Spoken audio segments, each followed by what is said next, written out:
Factory blast की कर लेते हैं। एक धमाका जिसकी धमक पूरे शहर में सुनाई दी। एक विस्फोट जिसने न सिर्फ एक फैक्ट्री को जमींदोज कर दिया बल्कि आसपास के मकानों में भी दरारें आ गई। उसी फैक्ट्री के मलबे से अब तक 5 लाशें निकाली जा चुकी हैं। लेकिन इन सब के पीछे उठता है एक सवाल कि आखिर मौत की फैक्ट्री में धमाके की वजह क्या थी?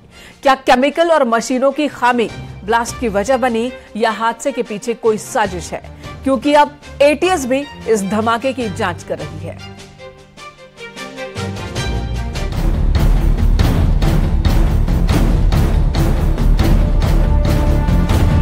साबुन की फैक्ट्री, बम जैसे धमाके, एक ब्लास्ट, 4 लाश, धुआं धुआं मेरठ। मौत की फैक्ट्री में कैसे हुआ धमाका? यहाँ भाई साहब 7:15 बजे पटाखा बनना है, बम उसकी वजह से ब्लास्ट हुआ है। क्या फैक्ट्री में बन रहे थे पटाखे? मेरा ये सवाल है, ये बताइए कि पटाखों पर आपने बैन लगाया हुआ है, क्या ये पटाखे बनाए जा रहे थे अवैध रूप से? नहीं, देखिए मैंने ऑलरेडी स्पष्ट कर दिया है और मैं बार बार इसकी पुष्टि करता हूँ कि यहाँ पे ऑलरेडी कोई भी पटाखे का या कोई भी ऐसा वर्क नहीं हो रहा था। क्या विस्फोटक बना ब्लास्ट की वजह? ये सोप बनाने का एक गोदाम था जिसमें वहाँ की मशीनरी सोप से रिलेटेड ही थी, तो ये क्लियर है कि उन्हीं की कुछ मशीनरी में या किसी न किसी केमिकल की वजह से ये इम्पैक्ट हुआ है। एक चीज और बता दूं, जो मौके पे प्लास्टिक के इतने बड़े खोल मिले हैं, वो ये माना जाता है कि पटाखों में इस्तेमाल। मुझे लगता है कि आप लोगों को बहुत जल्दी किसी उस पर नहीं पहुँचना चाहिए। एक धमाका और जमींदोज हो गई पूरी फैक्ट्री। मलबे के ढेर से चीखने चिल्लाने की आवाजें और हर तरफ तबाही का मंजर। सवाल ये है कि साबुन फैक्ट्री में धमाका कैसे और क्यों हुआ? कितनी भयावह ये तस्वीर रही होगी उस समय जब ये धमाका हुआ होगा, क्योंकि पूरी की पूरी बिल्डिंग ही जमींदोज हो गई है। इस बिल्डिंग में साबुन फैक्ट्री चल रही थी और यहाँ पे तमाम तरीके के केमिकल रखे थे।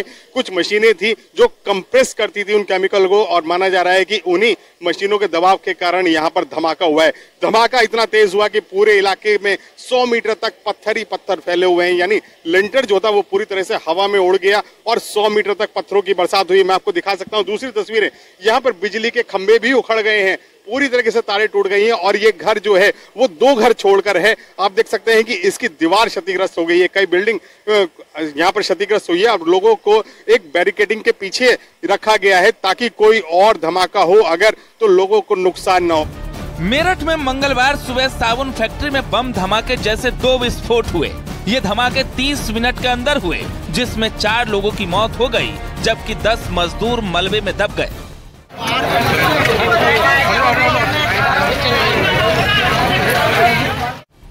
ब्लास्ट इतना तेज था कि 2 मंजिला फैक्ट्री ताश के पत्तों की तरह धराशायी हो गई। आसपास के 4 मकान क्षतिग्रस्त हो गए। पूरे इलाके में धुएं का गुबार छा गया।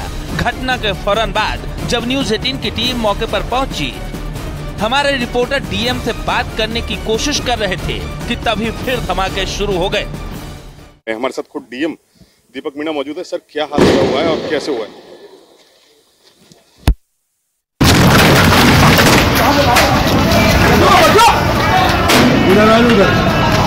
मामला मेरठ के लोहिया नगर क्षेत्र का है। यहाँ रिहायशी इलाके में साबुन फैक्ट्री संचालित हो रही थी। हादसे के बाद इलाके में हाहाकार मच गया। लोग चीखते चिल्लाते भागते जान बचाते नजर आए। मंजर इतना भयावह था कि देखने वालों की भी रूह कांप उठी। के अंदर से निकाले गए मलबे के ढेर के अंदर से, जिन्हें अस्पताल में भर्ती कराया गया है और अभी भी ये जिंदगी और मौत से लड़ रहे हैं। हालांकि 4 लोगों की मौत की पुष्टि हुई है, बाकी जो और लोग हैं वो भी घायल हैं। जब दूसरा धमाका हुआ तब ये जेसीबी पर लोग यहाँ पर काम कर रहे थे, कर्मचारी यहाँ पर काम कर रहे थे और वो भी बुरी तरह घायल हो गए। खुद डीएम यहाँ मौजूद हैं, इसके अलावा जो आला पुलिस अधिकारी है वो भी मौजूद है और देखा जा रहा है कि किन लोगों की ये फैक्ट्री थी, क्या इसमें ऐसा केमिकल स्टोर किया गया था कि जिससे धमाका हुआ है। इस ब्लास्ट के बाद सबसे बड़ा सवाल ये उठ रहा है कि आखिर ब्लास्ट की वजह क्या है? क्या फैक्ट्री में पटाखे बनाए जा रहे थे? क्या फैक्ट्री में विस्फोटक रखा गया था? यहाँ भाई साहब 7:15 बजे पटाखे बनने हैं बम, उसकी वजह से ब्लास्ट हुआ है। मैं मीडिया के सामने मैंने आग लगाई है, तुरंत आग लगी जैसे पेट्रोल में आग जलती है, क्योंकि बाकी सब यूँ कह रहे थे ये कास्टिक सोडा है, साबुन के में इस्तेमाल हो रहा, सारी वजह से हुई है। क्योंकि फिर उसके 1 घंटे बाद फिर जब प्रशासन आई, उन्होंने जेसीबी लगा के सामान उठवाया। चमका के बख्तम तो चलती नहीं, मैंने तो चमत्कार अभी दिखाया आपको, हाथ में हो रहा, अभी जला के दिखाया मैंने तो। इसी की वजह से धमाका, इसी की वजह से हुआ है भाई। या धमाके के पीछे साबुन बनाने में इस्तेमाल केमिकल हैं? इन सभी सवालों के जवाब मेरठ जिलाधिकारी से जान लीजिए। पटाखों के बनाने से हुआ है? नहीं, देखिए उसमें दोनों चीजें हैं, उसमें इम्पैक्ट की भी हैं और बर्न केसेस भी हैं। तो it is a mix of की बर्न केसेस का और इम्पैक्ट का। तो वो 4 लोग जो जिनकी डेथ हुई है, वो कहीं ना कहीं लेबर जो इसमें वर्क कर रही थी उन्हीं की डेथ हुई है। मेरा ये सवाल है, ये बताइए कि पटाखों पर आपने बैन लगाया हुआ है, क्या ये पटाखे बनाए जा रहे थे अवैध रूप से? नहीं, देखिए मैंने ऑलरेडी स्पष्ट कर दिया है और मैं बार बार इसकी पुष्टि करता हूँ कि यहाँ पे ऑलरेडी कोई भी पटाखे का या कोई भी ऐसा वर्क नहीं हो रहा था। प्रारंभिक जांच में बिल्डिंग में साबुन बनाने की मशीनें और साबुन स्टॉक आदि के रखे होने की बात सामने आई है, लेकिन स्थानीय लोग आशंका जता रहे हैं कि यहाँ साबुन फैक्ट्री की आड़ में पटाखा बनाने का काम चल रहा था। हालांकि प्रशासन का दावा है कि अब तक पटाखों के होने का कोई सबूत नहीं मिला, लिहाजा यही माना जा रहा है कि ब्लास्ट की वजह फैक्ट्री में रखा कास्टिक और पोटाश ही होगा, जिसके चलते ब्लास्ट इतना तगड़ा हुआ। एक्सपर्ट की माने तो साबुन फैक्ट्री में कई तरह के केमिकल्स का इस्तेमाल होता है। साबुन सोडियम या पोटेशियम और वसीय अम्लों का मिश्रण होता है। सोडियम स्टेराइट, सोडियम ऑलिएट और सोडियम पल्मिटेट जैसे कंटेंट इस्तेमाल किए जाते हैं, जिसमें पोटेशियम के इस्तेमाल के दौरान ब्लास्ट की आशंका बनी रहती है। आशंका है कि इसी पोटेशियम और कास्टिक जैसे केमिकल साबुन फैक्ट्री में ब्लास्ट की वजह बने। फिलहाल पुलिस ने विस्फोट करने वाले इलाके को सीज कर दिया है। घायलों को अस्पताल में भर्ती करवाया जा चुका है, जबकि अब तक 4 लोगों की मौत हो चुकी है। फिलहाल पुलिस इस पूरे मामले की जांच कर रही है। Bureau report, news 18।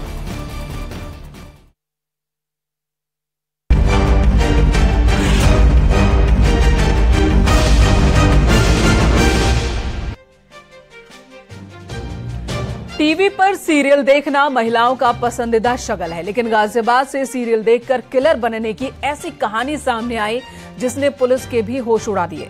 यहां एक 12 साल के बच्चे की हत्या कर दी गई। पुलिस ने सीसीटीवी खंगाला तो पता चला कि कातिल घर में ही छिपा है, लेकिन कौन? सौतेली मां या उसकी सहेली? किसने किया 12 साल के मासूम का मर्डर? ये सवाल बरकरार है।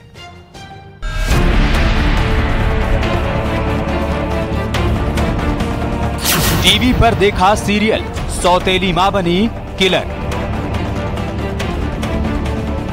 मां, सहेली और साजिश। सौतेली मां ने टीवी पर क्राइम सीरियल देखा, सीरियल से हत्या का तरीका सीखा। सीरियल में ही उसने सीखा कि कैसे युवक की हत्या करने के बाद लाश पत्थर से बांधकर नहर में फेंक दी गई थी। वहीं से उसने अपने एक महिला साथी के साथ मिलकर पटकथा लिख दी, वो भी अपने सौतेले बेटे की हत्या की। साजिश के तहत रेखा ने 11 वर्षीय शब्द की गला दबाकर हत्या कर दी। इस काम को करने के लिए उसने पड़ोस में ही रहने वाली अपनी सहेली पूनम का भी सहारा लिया, जिसे एक मोटी रकम देने का वादा भी किया था। जिसके बाद दोनों ही ने ही बड़े ही साधारण अंदाज में शब्द के शव को घर के ही सेफ्टी टैंक में छुपा कर रख दिया और उसके गायब होने की सूचना परिजनों को दी। घटना गाजियाबाद के मोदीनगर की है। यहाँ एक सौतेली मां ने अपने 12 साल के बेटे को मौत के घाट उतार दिया। इस साजिश को उसने सहेली के साथ मिलकर अंजाम दिया। इतना ही नहीं, हत्या के बाद दोनों ने पुलिस से बचने की योजना तैयार की और लाश को सेप्टिक टैंक में छिपा दिया, ठीक वैसे ही पत्थर बांधकर जैसे उसने सीरियल में देखा था। अभियुक्ता रेखा जो कि मृतक की सौतेली मां थी, उससे गहनता से पूछताछ की जा रही है। पूछताछ के क्रम में यह प्रकाश में आया है कि इस घटना को अंजाम देने में उसके पड़ोसी पूनम नाम की महिला का भी हाथ है, जिन्होंने मिलकर के यह घटना कारित की है। गोविंदपुरी की डबल स्टोरी कॉलोनी में रहने वाला 12 साल का मासूम शब्द अचानक गायब हो गया। इसके बाद परिवार ने आसपास उसकी तलाश की, लेकिन कुछ पता नहीं चला। फिर परिवार ने पुलिस को खबर दी और पुलिस की जांच शुरू होते ही सीरियल देखकर कत्ल की साजिश रचने वाली सौतेली मां के बुरे दिन भी शुरू हो गए। परिवार भी हैरान था जब सौतेली मां का सच सामने आया। 3 बजे लड़का अंदर घुसा मकान में, तो फिर बाहर नहीं निकला शाम तक। फिर उसके बाद में जो जी आज फुटेज चेक करी उसकी, तो फिर टैंक में मिला है, सर बंधे हुए जी पैरों में। किस पर शक था आपको हत्या का? ये कह नहीं सकते जी। किसने मारा पता नहीं आपको? पता है जी। किसने मारा? उसके मम्मी ने मारा जी, सौतेली माँ ने। पुलिस ने सीसीटीवी फुटेज खंगाला तो वारदात से पर्दा उठ गया। महिला ने अपनी साथी के साथ मिलकर वारदात को अंजाम दिया था। पुलिस ने दोनों को गिरफ्तार कर लिया। आरोपी महिला ने पुलिस को बताया कि सौतेले बेटे का बर्ताव उसके प्रति ठीक नहीं था, लेकिन सच तो ये है कि संपत्ति के लालच में इस वारदात को अंजाम दिया गया, ऐसा पुलिस का दावा है। साजिश के तहत पूरे एक दिन रेखा ने पुलिस को बरगलाया भी और अपने बच्चे को ढूंढने की गुहार भी लगाती रही। जैसे ही पुलिस की टीम ने अपनी जांच शुरू की तो उसमें देखा गया सीसीटीवी कैमरास में उस दिन शब्द अपने घर से बाहर ही नहीं निकला था, जिसके चलते जब रेखा से सख्ताई से पूछताछ की गई तो उसने सारी की सारी कहानी पुलिस के सामने गा दी। इस केस के खुलासे के लिए सीसीटीवी में कैद सबूत ने अहम रोल अदा किया। पुलिस ने घर के आसपास के घरों के बाहर लगे कैमरों की फुटेज खंगाली। 4 बजे के करीब शब्द घर में जाता हुआ नजर आया, लेकिन इसके बाद वापस बाहर नहीं निकला। इससे पुलिस का माथा ठनक गया। दरअसल मोदेरा थाना क्षेत्र में रहने वाले राहुल ने 3 साल पहले रेखा नामक युवती से दूसरी शादी की थी। राहुल को पहले से ही एक बेटा था जिसका नाम शब्द था और उसकी उम्र 11 साल थी। शादी के बाद से ही रेखा शब्द से ईर्ष्या रखने लगती थी। कहीं उसे खाना देने को लेकर मारती थी तो कहीं उसको इस बात का भी शक था कि कहीं बाद में शब्द के नाम पे उसका पति कोई प्रॉपर्टी ना छोड़ दे। दूसरी चौंकाने वाली बात ये थी कि पूनम शाम के समय राहुल के घर से बाहर आती नजर आई, जबकि सौतेली मां रेखा ने किसी के भी घर आने से इनकार कर दिया था। यहीं से पुलिस को शक हुआ कि दोनों ने मिलकर कुछ किया है। जब पुलिस ने सख्ती से पूछताछ की तो सारा सच सामने आ गया। जिसके क्रम में जब इनके घर के आसपास सीसीटीवी कैमरों की फुटेज देखी गई तो यह पाया गया कि कल इनका 11 वर्षीय पुत्र जो है वो घर से बाहर नहीं निकला था। संदेह होने पर घर के अंदर ही जब तलाश की गई तो 11 वर्षीय बालक का शव सीवर टैंक में मृत अवस्था में पाया गया था। पुलिस पूछताछ में रेखा ने बताया कि 7 दिन पहले ही ठान लिया था कि शब्द की हत्या कर लाश ठिकाने लगानी है। उसने टीवी पर सीरियल देखकर ही इसकी साजिश रची। फिर साजिश में अपनी सहेली को भी शामिल किया। रविवार की शाम को जैसे ही शब्द खेल कर घर लौटा, सौतेली मां ने चुनरी से उसका गला घोंट दिया। हत्या के बाद सेफ्टी टैंक में लाश को पत्थर से बांधकर फेंक दिया। अब महिला की निशानदेही पर लाश बरामद कर ली गई। फिलहाल पुलिस ने दोनों महिलाओं को गिरफ्तार कर जेल भेज दिया है। Bureau report, news 18। यहाँ रुकेंगे एक ब्रेक के लिए, खबरें जारी हैं।